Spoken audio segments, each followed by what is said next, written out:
बिस्मिल्लाहिर्रहमानिर्रहीम। अस्सलाम वालेकुम। मैं हूं अब्दुल कादिर और आप देख रहे हैं मेरा यूट्यूब चैनल। मुल्की सियासी मंजरनामे से आज एक इंतहाई अहम टॉपिक है जिसके ऊपर हम डिस्कशन करेंगे। आज सुबह से बल्कि कल से लेके अब तक सोशल मीडिया के ऊपर काफ़ी डिस्कशन हो चुकी है इस अहम कौमी मामले को लेकर, और बहुत से लोग कुछ इमोशनल दिखाई दे रहे हैं बग़ैर हक़ाइक़ जाने और बग़ैर सोचे समझे कि इस अहम फ़ैसले में फ़ायदा आखिर किसका है। वज़ीर-ए-आज़म इमरान खान और वफाकी हुकूमत स्टील मिल्स के मुलाजमिन को फ़ारिग करने का फ़ैसला कर चुकी है। ये फ़ैसला किन हालात में किया जा रहा है, क्यों किया जा रहा है और इसका पाकिस्तान को फ़ायदा क्या होगा, यह तमाम तफसीलात मैंने कोशिश की कि इकट्ठा करूं, हक़ाइक़ पर मबनी, और आपके साथ भी शेयर करूं। और मैं ख़ुद भी ये जानना चाहता था कि आखिर ऐसी कौन सी वजह या मजबूरी आन पड़ी कि एक तरफ तो हुकूमत में आने से पहले वज़ीर-ए-आज़म इमरान खान और इनके जो अहम वज़रा हैं वो ये बयानात देते रहे कि हम पाकिस्तान स्टील मिल को रिवाइव कर लेंगे या इसको चलाने में कामयाब हो जाएंगे और मुलाजमीन को बरतरफ नहीं किया जाएगा या इनको प्रोटेक्शन दी जाएगी। लेकिन आज 2 साल गुजर जाने के बावजूद ना तो पाकिस्तान स्टील मिल्स को रिवाइव किया जा सका और ना ही कोई out of the box solution जो है वो अब तक आवाम के सामने आ पाया था। लेकिन अब वज़ीर-ए-आज़म इमरान खान और वफाकी हुकूमत ने यह फ़ैसला कर लिया है कि कौमी ख़जाने के लिए सफ़ेद हाथी बनने वाले इस इदारे से किस तरह से निपटना है और क्या हिकमत अमली तरतीब दी जाए कि ये इदारा पाकिस्तान के कौमी ख़जाने पर और आम टैक्स पेयर्स पर बोझ ना बने। तो इसके लिए जो इक़्तिसादी राब्ता कमेटी है उसने तमाम मुलाजमीन को बरतरफ करने के साथ साथ इसकी प्राइवेटाइजेशन का असूली फ़ैसला किया है। अब मैं जो कि प्राइम मिनिस्टर के उन इजलासों को कवर करता रहा हूँ जिनमें स्टील मिल्स की बहाली के मामलात ज़ेरे गौर रहे या उसकी प्राइवेटाइजेशन के हवाले से कुछ मामलात ज़ेरे गौर रहे, तो इसलिए कुछ डिटेल्स ऑलरेडी मेरे पास थी और कुछ मैंने आज इकट्ठी की। 10 अक्टूबर 2015 से लेकर ये इदारा बंद पड़ा है, यानी पाकिस्तान स्टील मिल्स को आखिरी मरतबा अगर कहीं ऑपरेट किया गया होगा तो वो 2015 में थी और 10 अक्टूबर 2015 के बाद माली खसारे के बायस इस स्टील मिल्स को बंद कर दिया गया। बहुत सी कोशिशें हुई इसको रिवाइव करने के लिए, लेकिन वो संजीदा नहीं थी और इसका नुकसान ये हुआ कि एक तो ये स्टील मिल बंद हो गई, मुल्क की ख़जाने को उसका नुकसान नहीं हुआ, और दूसरा इसके मुलाजमीन को बेल आउट पैकेज देने के लिए या इनकी तनख्वाहों को पूरा करने के लिए आपके और मेरे टैक्स का पैसा जो है वो मुसलसल इस्तेमाल होता रहा। इब्तदा में ये कुछ 25,000 के करीब मुलाजमीन थे और अब 9,300 के करीब मुलाजमीन हैं। तो अब अगर इसकी निजकारी का फ़ैसला किया गया है या मुलाजमीन को बरतरफ करने का फ़ैसला किया गया है तो ये आपके और मेरे मुफाद में इसलिए भी है कि हमारे टैक्स का पैसा जो मुसलसल इनकी तनख्वाहों के लिए जा रहा था, बग़ैर कोई काम किए ये तनख्वाहें वसूल कर रहे थे, तो अब उसकी बचत हो सकेगी। और ये कोई छोटी रकम नहीं थी, तकरीबन हर माह 70 करोड़ रुपया वफाकी हुकूमत की जानिब से सिर्फ इनकी तनख्वाहों की मद में दिया जा रहा था, और साथ ही साथ जो बिजली के बिल या दीगर जो अखराजात हैं या इसके ऊपर जो कर्ज़ा चढ़ा हुआ है उस कर्ज़ की अदायगी के सिलसिले में या सुई सदरन के जो वाजबात हैं उनकी अदायगी के मद में वफाकी हुकूमत लगभग 70 करोड़ रुपया माहाना अदा कर रही थी। और वो कहाँ से जा रहा है? वो आपका और मेरा टैक्स का पैसा है। तो इसलिए हमें ज़्यादा इमोशनल होने की ज़रूरत नहीं है कि स्टील मिल के मुलाजमीन 9,000 मुलाजमीन हैं और उनको बचाते बचाते 70 करोड़ रुपया आप दे दें तो ये मुल्की मफाद में तो नहीं है। और ये पिछले 5 सालों से हो रहा है, और पिछले 5 सालों में अब तक अगर मैं आपको बताऊं तो हुकूमतें 55 अरब रुपए के वाजबात जो हैं वो स्टील मिल को दे चुकी हैं। यानी वो इदारा जो बंद पड़ा है, जिसके मुलाजमीन कोई काम नहीं कर रहे, वो 2015 से लेके अब तक 55 अरब रुपया हुकूमत से वसूल कर चुका है ये इदारा। तो सफ़ेद हाथी तो साबित हुआ कि इससे फ़ायदा कोई नहीं हुआ, उल्टा नुकसान ही नुकसान हुआ। बहुत बार इसकी कोशिश की गई कि इसको रिवाइव किया जा सके, इसके लिए out of the box solution भी सोचे गए, मीटिंग्स भी बहुत हुई, लेकिन कोई जामे किसी कंक्लूजन पर नहीं पहुँच सके। और 5 सालों के बाद अब जो इस इदारे का टोटल ख़सारा है वो 230 अरब रुपए तक पहुंच चुका है। यानी इस मौजूदा हुकूमत का जो सबसे बड़ा रिलीफ़ का पैकेज था वो 200 अरब रुपए का था। आप अंदाज़ा लगा लीजिए कि एहसास प्रोग्राम जो इस हुकूमत का सबसे बड़ा फ्लैगशिप प्रोग्राम है, या फिर यूँ समझ लीजिए कि जितनी भी इंटरनेशनल सतह पर पाकिस्तान की तारीफ़ हुई रिलीफ़ पैकेज को लेकर, वो 200 अरब रुपए का है। उससे भी ज़्यादा यानी 230 अरब रुपए सिर्फ़ एक इदारे का ख़सारा है जो 5 सालों में मुल्की ख़जाने पर बोझ की सूरत में आपको और मुझे सबको बर्दाश्त करना पड़ रहा है। वज़ीर-ए-आज़म इमरान खान ने जब इक़्तिदार संभाला तो उन्होंने बैक टू बैक मीटिंग्स की और वो इस बात को कहीं ना कहीं समझते थे कि वो पाकिस्तान स्टील मिल्स को रिवाइव करने में कामयाब हो जाएंगे, और हुकूमत में आने से पहले उनको और हमें भी ये लगता था कि गवर्नमेंट इस सिलसिले में कोई संजीदा इक़दाम कर सकेगी। लेकिन गवर्नमेंट में आने के बाद जब मुसलसल इजलास हुए, ब्रीफिंग्स ली गई, उसके बाद ये अंदाज़ा हुआ कि ये कोई छोटा मामला नहीं है और सिर्फ हुकूमती सतह पर इस इदारे को वापस बहाल करना तकरीबन नामुमकिन है, और जितनी देर की जाएगी हर गुज़रते दिन के साथ करोड़ों रुपया जो है वो इस स्टील मिल की मद में हुकूमत के ख़जाने से निकलता रहेगा और उसका हासिल हसूल कुछ नहीं होने वाला। अब गोल्डन हैंडशेक की एक ऑफ़र हुकूमत की जानिब से लाई जा रही है। इसके नतीजे में होगा क्या? सिर्फ 20 अरब रुपए या कड़वा घूंट, इसको समझ लीजिए कि एक बार कड़वा घूंट हुकूमत को पीना पड़ेगा। कौमी ख़जाने से एक ही बार 20 या 18 अरब रुपए के लगभग रकम है वो निकालनी पड़ेगी, और जो 9,300 मुलाजमिन हैं उनको ये अदा करके 1 महीने के नोटिस के बाद उन तमाम को मुलाजमतों से हटा दिया जाएगा, और उनको तकरीबन लगभग औसतन अगर देखा जाए तो 23-24 लाख रुपए के लगभग एक मुलाजिम को रकम मिलेगी, और इससे ज़्यादा भी मिल सकते हैं, यानी 70-80 लाख रुपए के करीबी जो बड़े अहदों पर हैं उनको इतनी रकम भी मिल सकती है। तो इसलिए आपको और मुझे इमोशनल होने की ज़्यादा ज़रूरत नहीं है, क्योंकि वो 20-25 लाख रुपए से कोई भी मुलाजिम आसानी से अपना कोई और रोज़गार शुरू कर सकता है और मुल्की ख़जाने पर भी बोझ नहीं बनेगा।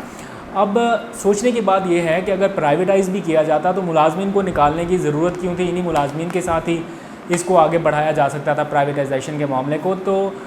इसकी रीज़न ये है कि जब बहुत सी ऑफ़र्स आई पाकिस्तानी हुकूमत को कि हम इसको प्राइवेटाइज़ करते हैं या निजकारी इसकी करके, कोई बैरून मुल्क से कुछ कंपनियों ने ऑफ़र की वज़ीर-ए-आज़म इमरान खान को कि वो स्टील मिल में दिलचस्पी रखते हैं। अभी तक की इतलात के मुताबिक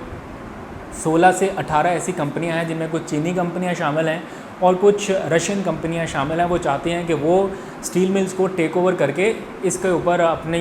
जो भी पैदावारी सलाहियत है उसको शुरू कर सके। सवाल तो यहाँ पे ये भी बनता है कि अगर चीन या रूस की कंपनियां कर सकती हैं तो पाकिस्तान क्यों नहीं? लेकिन बदकिस्मती से जब एक बंद गली में दाखिल हो चुका है मामला, जहाँ पे सब कुछ आपने करके देख लिया, आपसे नहीं रिवाइव हो रहा, तो बजाय इसके कि मज़ीद आप खसारे में जाने की बजाय गवर्नमेंट इसको ऑपरेट करना छोड़ दे और इसकी निगरानी जो है, मॉनिटरिंग है, वो उसकी ज़िम्मेदारी लेकर बैरून मुल्क किसी कंपनी के हवाले करे। लेकिन वो कंपनियां भी ये चाहती हैं कि ये जो मुलाजमीन का बोझ है, जो सरकारी भर्तियां कर करके हज़ारों के करीब लोगों को भर्ती किया गया है, इनके बोझ से हमारी जान जो है वो छुड़ाई जाए। तो इस सिलसिले में काफ़ी सोच विचार किया गया। हुकूमत ये चाहती थी कि मुलाजमिन को बरतरफ ना किया जाए और कोई भी कंपनी इसी तरह से इसको टेक ओवर करे, लेकिन जो कंपनियां हैं वो इस शर्त पर तैयार नहीं हो रही कि मुलाजमिन के साथ इसको टेक ओवर किया जाए। इसलिए बिल आखिर थक हार कर अब ये असूली फ़ैसला किया गया कि मुलाजमिन को एक बार गोल्डन हैंडशेक दे के या उनको कोई बड़ा एडवांटेज दे के उनको हटाया जाए, इसको बोझ से आज़ाद किया जाए इस इदारे को, और उसके बाद फिर निगोसिएशंस जो हैं वो बैरून मुल्क कंपनियों से शुरू की जाएँ। इसके दो फ़ायदे होंगे, एक तो पाकिस्तान स्टील मिल चल पड़ेगी,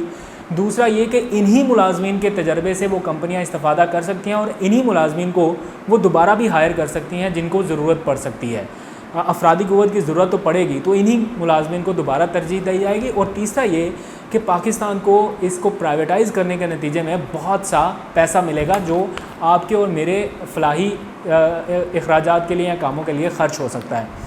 अब रही बात एक बड़ा सवाल जो है जिस पे बहुत से लोगों को कंसर्न है कि इसकी कुछ ज़मीन है 18,000 एकड़ के लगभग। तहफ़्फ़ुज़ात लोगों को ये है कि 18,000 एकड़ की जो ज़मीन है, जो इतनी कीमती है अरबों डॉलर्स की, उसको क्यों किसी और कंपनी को या किसी और मुल्क को दिया जाए। तो इसका सलूशन ये निकाला है कि प्राइवेटाइजेशन अगर इस स्टील मिल्स की हो भी गई तो ये 18,000 एकड़ पर मुश्तमिल ज़मीन हुकूमत पाकिस्तान की मलकियत रहेगी, इसको प्राइवेटाइज़ नहीं किया जाएगा। उसके ऊपर स्ट्रक्चर जो है या मशीनरी जो है उसकी मलकियत कोई भी कंपनी जो निजकारी में कामयाब होगी वो ले सकती है, बाकी ज़मीन हुकूमत पाकिस्तान की मलकियत रहेगी। इसलिए परेशानी की या फ़िक्र की कोई बात नहीं है। ज़राए ने ऐसा बताया है कि 20 साल से ग्रेजुअली मनसूबाबंदी के तहत पाकिस्तान स्टील मिल्स को तबाह किया गया। परवेज़ मुशर्रफ के दौर में ये स्टील मिल कुछ मुनाफे में थी, फिर काफ़ी डाउनफॉल आया इसमें और काफ़ी हुकूमत को परेशानी का सामना करना पड़ा। और फिर पीपल्स पार्टी का जो आखिरी दौर था, उस वक्त इसमें आखिरी बार को थोड़ा बहुत मुनाफा हुआ, लेकिन वो इतना ज़्यादा नहीं था और पीपल्स पार्टी की गवर्नमेंट से भी कोई संजीदा कोशिश नहीं की गई इसको बरकरार रखने की, मुनाफे की सतह को, या फिर उसको रिवाइव करने के लिए। پھر جب PMLN کی گورنمنٹ آئی تو اس وقت تو بالکل ہی توجہ ہٹا دی گئی، اور کچھ سنجیدہ حلقے ایسا بتاتے ہیں جن سے آج میں نے دن بھر رابطہ کیا، ان سے میں نے پوچھا کہ کیوں اس کے اوپر توجہ نہیں دی جا سکی، تو ان کے مطابق، یہ میرا کہنا نہیں ہے، سنجیدہ حلقوں کا یہ کہنا ہے کہ PMLN کی گورنمنٹ میں جان بوجھ کر اس کو اتنا زیادہ بیکار کر دیا گیا اس ادارے کو، یا اتنا لولا لنگڑا کر دیا گیا کہ ہر طرف سے یہ آوازیں آنا شروع ہو جائیں پلاننگ کے تحت کہ اس کی پرائیویٹائزیشن کر دی جائے۔ اور اسٹیل مل کی پرائیویٹائزیشن اگر نواز شریف کے دور میں ہو جاتی تو آپ کو بہت اچھے سے اندازہ ہے کہ یہ کس کمپنی کے پاس جاتی یا کس ملک کے پاس اس کے شیئرز جاتے۔ ایسا کون سا ملک ہے جس پہ نواز شریف کے انٹرسٹ بھی تھے اور وہاں سے اسٹیل ملز کا کوئی بڑا لنک بھی نکلتا تھا، اور یہ ہو بھی سکتا تھا، لیکن فارچونیٹلی، خوش قسمتی سے ایسا ہو نہیں سکا۔ تو بچت ہوگی پاکستان کے اس سلسلے میں۔ اگر جس وقت یہ گورنمنٹ، جب یہ ادارہ پروفٹ میں تھا، اس وقت اگر اس کی پرائیویٹائزیشن کر دی جاتی تو جو 230 ارب روپے کا پاکستانی خزانے کو اب تک نقصان ہوا ہے 5 سالوں میں، شاید وہ نہ ہوتا اور وہ پیسہ ہمارے یا آپ کے کام آ جاتا۔ خیر، دیر آئے درست آئے، وزیراعظم عمران خان نے اس کے اوپر بیک ٹو بیک بہت ساری میٹنگز کر رکھی ہیں، اور میں ذاتی طور پر یہ جانتا ہوں کہ اس سلسلے میں صحیح دماغ لگایا گیا ہے، اور بہت سے لوگوں سے، بیرون ملک کنسلٹنٹ سے رابطہ کیا گیا ہے، ماہرین سے رابطہ کیا گیا، ان کو بھی اجلاس میں بلا کر اس بارے میں پوچھا گیا، لیکن اس کا جو آخری اور دیر پا سلوشن ہے وہ یہی ہے کہ اس کی نجکاری کر کے اس سے ونس فار آل جان چھڑائی جائے، اور اس کو جو ہے اس کے اوپر جو اخراجات آ رہے ہیں ہر ماہ ہر سال، وہ اربوں روپے جو ہیں وہ بچائے جائیں۔ خیر، بڑھتے ہیں ہمارے اگلے ٹاپک کی طرف۔ وزیراعظم عمران خان کل ایک اہم خطاب کرنے جا رہے ہیں۔ کل شام 5 بجے کے قریب یہ خطاب ان کا سرکاری ٹیلی ویژن پر اور تمام ٹیلی ویژنس پر نشر ہو جائے گا۔ وزیراعظم نے ٹائیگر فورس سے متعلق پھر کچھ فیصلے کیے ہیں۔ آج ان کی عثمان ڈار سے ملاقات بھی ہوئی، اور گزشتہ روز PMLN کے کچھ رہنماؤں نے تنقید کرتے ہوئے وزیراعظم عمران خان سے کہا کہ ٹائیگر فورس سے اور تو کچھ ہو نہیں پا رہا، تو آپ ان سے ٹڈی دل کے خاتمے کے لیے خدمات لیں۔ وزیراعظم نے شاید یہ مطالبہ ان کا سنجیدہ لے لیا ہے، اور اس سلسلے میں وزیراعظم نے آج ملاقات کیا اور فیصلہ یہ کیا ہے کہ ٹائیگر فورس کے جو رضاکار ہیں ان سے 4 طرح کی خدمات لی جائیں گی۔ یعنی یہ صرف کرونا وائرس کے خاتمے کے لیے ہی نہیں، یہ دیر تک ہوگی، لانگ ٹرم ہوگی، اور شاید مستقل طور پر اس کے جو رجسٹرڈ لوگ ہیں ان سے کام لیا جاتا رہے۔ جب کوئی آفت ہو، کوئی سیلاب یا کوئی کسی بھی قسم کی ہنگامی صورتحال ہو تو اس کو کال آن کر لیا جائے۔ 4 اہم معاملات چنے گئے ہیں جس کے حوالے سے وزیراعظم کل اپنے خطاب میں بتائیں گے، لیکن میں آپ کو آج ہی بتا دیتا ہوں۔ ایک تو ٹائیگر فورس سے کرونا کے ساتھ ساتھ ٹڈی دل کے خاتمے کے لیے خدمات لی جائیں گی۔ اس کے ساتھ ساتھ ٹائیگر فورس کو کرونا SOPs پر عمل درآمد یقینی بنانے کے لیے بھی ٹاسک دیا جائے گا کہ بازاروں میں یا جہاں جہاں پر بھی SOPs ہیں ان کے اوپر عمل درآمد یقینی بنائے۔ اس کے ساتھ ساتھ احساس پروگرام کے تیسرے مرحلے کے لیے بھی ان سے خدمات لی جائیں گی، اور پھر ایک یہ بتایا گیا ہے کہ ممکنہ طور پر کچھ علاقوں میں سیلابی صورتحال کا خدشہ ہے۔ آئندہ آنے والے کچھ دنوں میں یا مہینوں میں بہت زیادہ بارشیں ہوں گی، اور اس کے نتیجے میں ہر سال جیسے سیلابی صورتحال کا سامنا کرنا پڑتا ہے، تو وزیراعظم چاہتے ہیں کہ یہ ٹائیگر فورس اس معاملے پر بھی حکومت کی معاونت کے لیے تیار رہے، تو ان کو یہ ذمہ داریاں جو ہے وہ سونپی جائے گی اور مزید متحرک کیا جائے گا۔ میرا نہیں خیال کہ پرائم منسٹر کا کوئی ارادہ ہے کہ اس کو شارٹ ٹرم کے لیے لایا گیا تھا اور بس ابھی کرونا کی صورتحال تو قابو نہیں آ رہی تو اس لیے ان کا کردار ختم ہو جائے۔ مجھے لگتا ہے کہ یہ دیر تک جو ہے وہ اپنا کام جاری رکھے گی۔ آج تک کے لیے میرا خیال اتنا ہی، اجازت دیجیے، مزید باتیں ہوں گی کل۔ اللہ حافظ۔